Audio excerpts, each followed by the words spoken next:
KMCV voyage is about to begin. Our journey starts with America's favorite pastime. The Far East Little League tournament may be over, but a recent audit keeps the team in the news. Nearly $40,000 is missing. Then we hit some bumpy roads. Villagers of Coblerville complain about the poor condition of their streets. And people are shelling out a lot of money for turtle accessories. We'll tell you how that's led to a reduction in their numbers.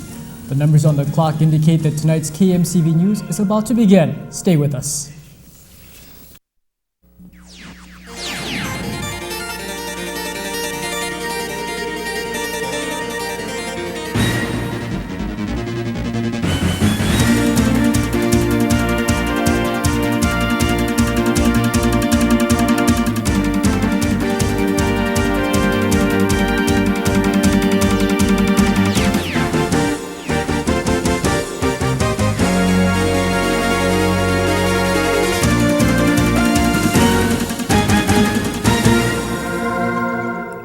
Good evening and welcome to the Tuesday cast of KMCV News. I'm Glenn Wakai. And I'm Nanette Miranda. Thanks for joining us this evening. We'll have some weather and sports in just a few minutes. But first, let's turn to the top of our cast.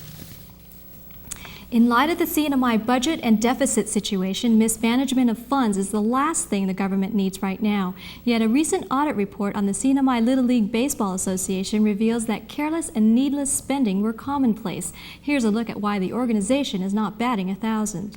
Beneath the excitement of home runs, shutouts, and stolen bases lies an organization riddled with financial problems. According to a recent audit of the CNMI Little League Baseball Association, over $38,000 of non-appropriated funds is unaccounted for fiscal years 1990, 91, and 92.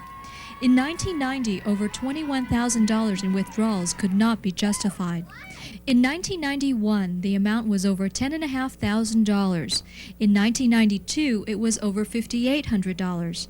Public Auditor Scott Tan stated in the report that his office couldn't specifically determine how these funds were spent. He said supporting documents could have either been destroyed because of a fire or that the records were not maintained at all. That fire occurred in November of last year under suspicious circumstances. In addition, the CNMI Little League received over $13,000 in cash from various donors and member teams in 1992. Only $5,800 of it was deposited.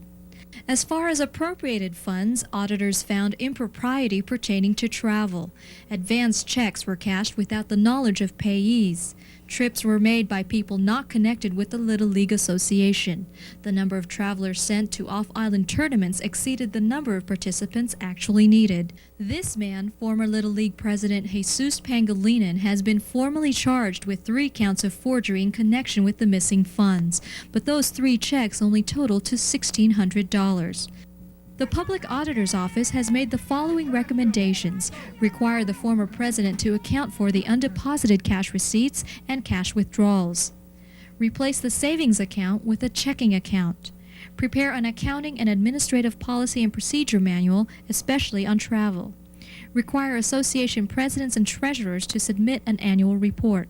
Plus, stricter guidelines from the Director of Finance in releasing checks. The Public Auditor is still awaiting a response from District Administrator Representative Antonio Camacho, who will implement some of these actions. Representative Camacho was first notified about the report on March 2nd, according to the Public Auditor's Office. He was given 30 days to respond to the audit before it became public.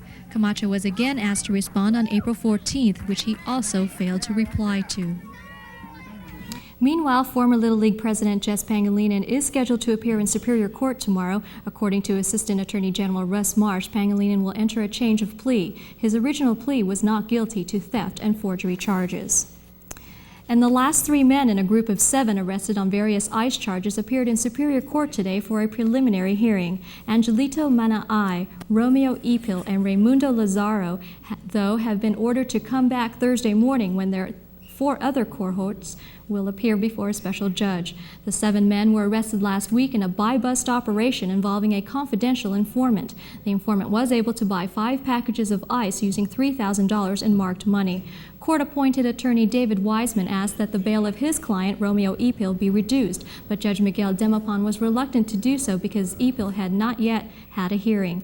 All the men are being held on $250,000 cash bail, except for Felino Guevara, who has been released to an employee of the Philippine consulate.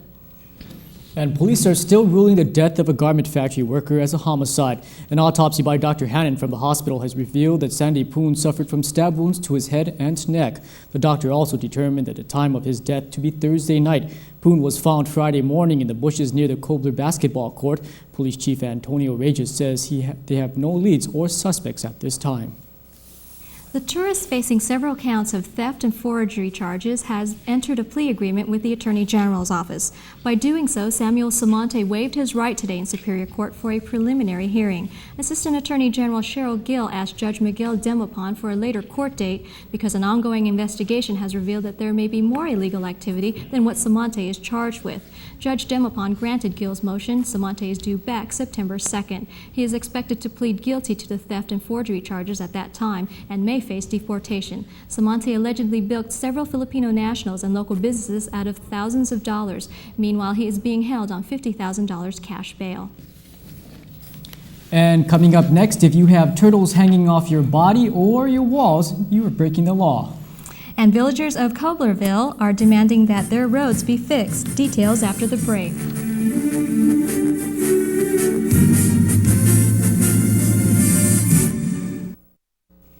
Out with the old and in with the new. Miles and miles of asphalt now sit on roads from Marpi to Chalin Lao Lao. But residents of a southern village are wondering why they still have roads in disrepair.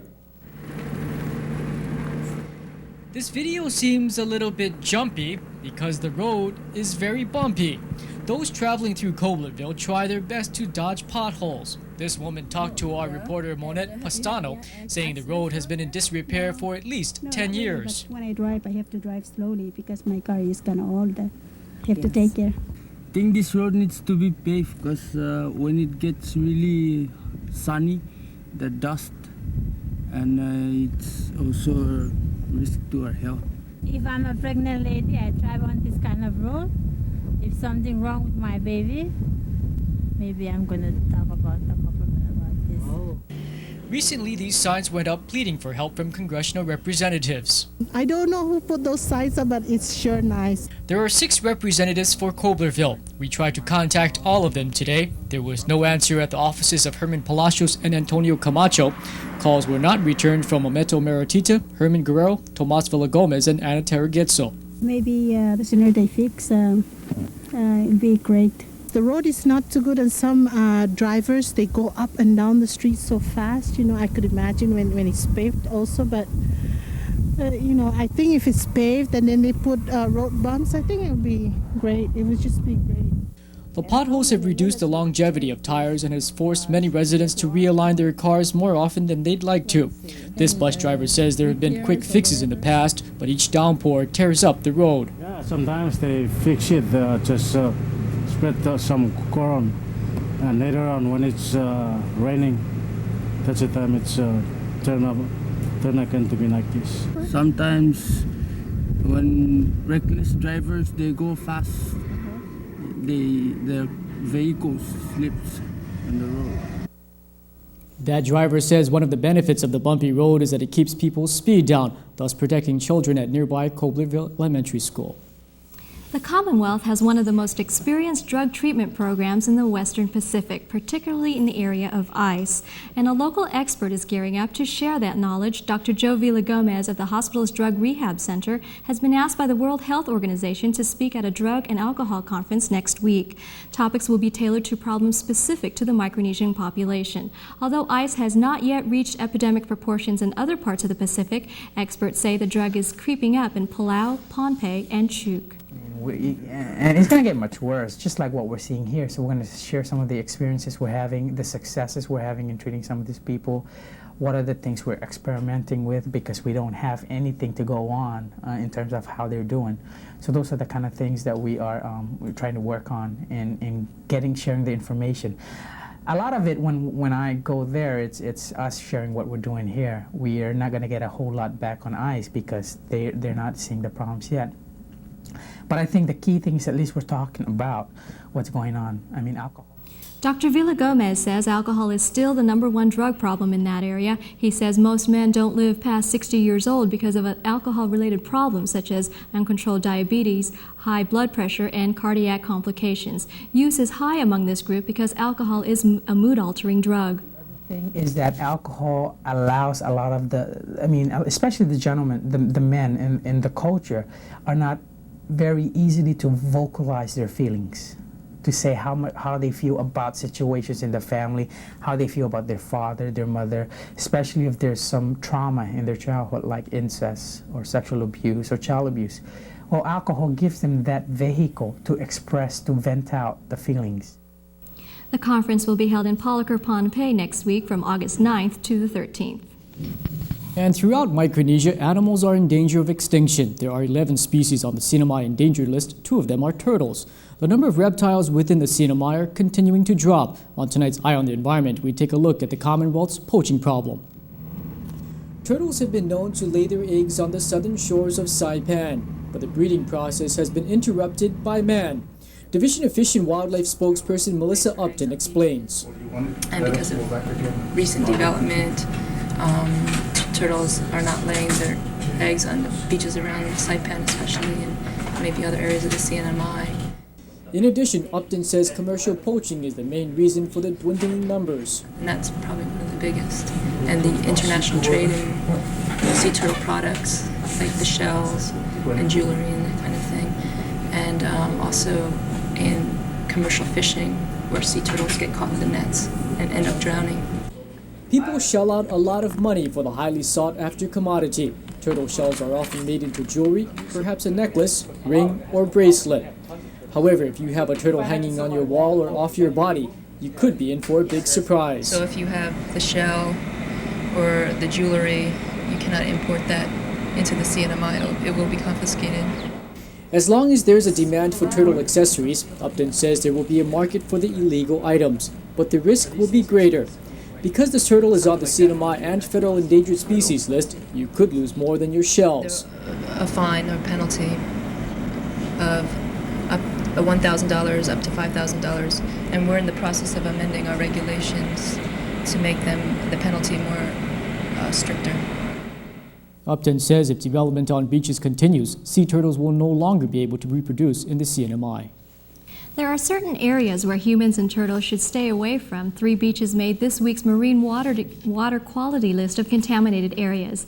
They are the Central Repair Shop, the DPW Channel Bridge, and the Diamond Hotel Beach. High concentrations of fecal coliform bacteria may be the result of stormwater runoff during the recent rain showers.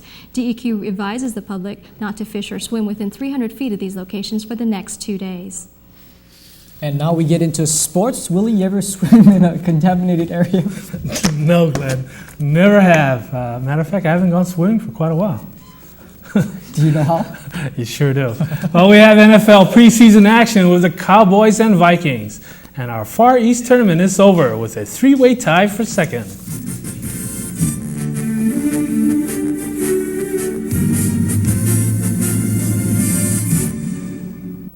The Little League Baseball Far East Tournament finally ended with Taiwan taking first place. For second, it was 3-way tie for Japan, Korea, and China, each with 2 losses. In the middle was our CNMI All-Stars with 4 wins and 4 losses. Guam is next with 2 wins and Philippines with 1. Indonesia was winless throughout the tournament. Let's check today's action. It was the battle for second place between Korea and China in the final game of the Far East Tournament. China was hitting today as they scored 3 runs in the first inning and 5 runs in the second to lead Korea 8-1. China beat Korea on a 10-run ruling in the 5th inning 11-1 for a 3-way tie with Japan and Korea. Number 9 Biao pitched today and hit a home run to lead all batters in home runs with 7. He also made a base hit which caused an error to bring in the winning run in the 5th inning.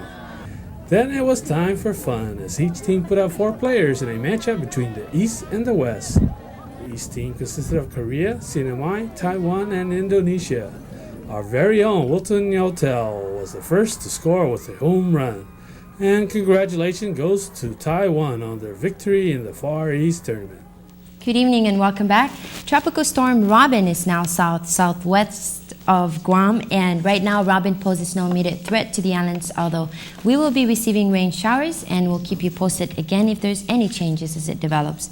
And at the other hand, a smallcraft advisory is in effect for Guam coastal waters and the Rota Channel until about 8 o'clock this evening.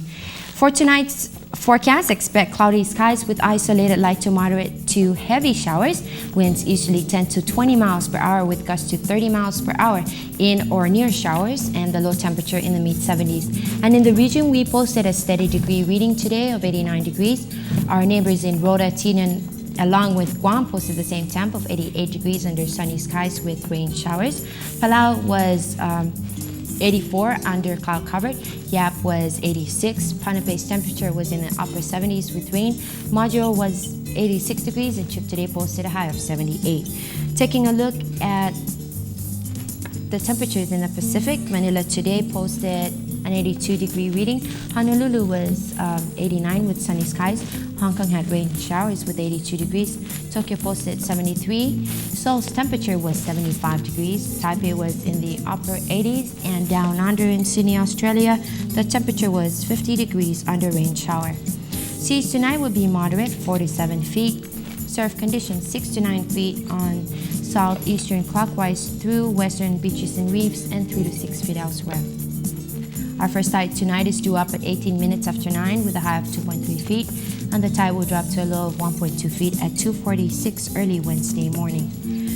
The sun will set at approximately 6:48 this evening, and sunrise tomorrow morning will be as early as 6 minutes after 6. And for tomorrow's forecast, expect the same we had today, although mostly cloudy skies with showers during the morning hours, becoming sunny and hot with isolated light showers by late afternoon.